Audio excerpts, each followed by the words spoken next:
Coach Ford, you got Baylor coming up tomorrow. What have you seen from them? What concerns you about Baylor?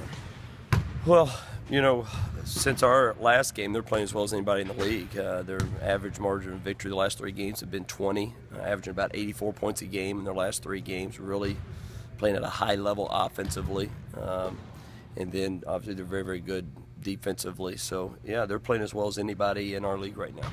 Coming off a big emotional game against Kansas last game, and then immediately the next day on a plane, and you're playing 2 days later, what kind of effect does that have on a team? Well, it's important how you handle success as well as failure. Great win for us versus Kansas. No doubt about that. Got a lot of respect for Kansas. But it's one game. You got to move on.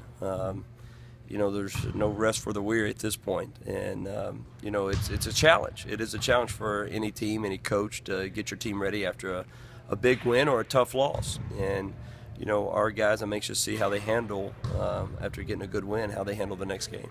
Most people, when they look at Oklahoma State basketball, the first names that come up are Nash and Forte. But can you please talk about the impact that the Tavares Shines, the Mitchell Solomons can have on this team, the Jeff Newberrys, and how much they mean? Well, any good basketball team has a lot of different players who have different roles, and they play up to their role, and that's what we've had of lately.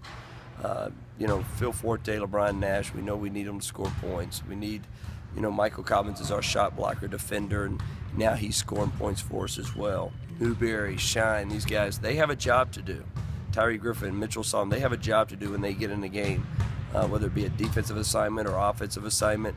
And they're starting to figure out now what we need from them, kind of the identity of our basketball team. And it's any good team has multiple players who understand their role and they play to them.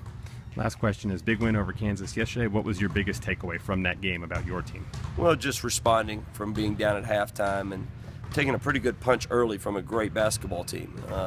Kansas played great in the first half, 7 of 9 from the three-point line, and did a lot of great things. We regrouped at halftime and came out and changed the game a little bit with our defense and with our press. Just love the mentality we had and total team effort. Everybody that got in the game really contributed. Thank you.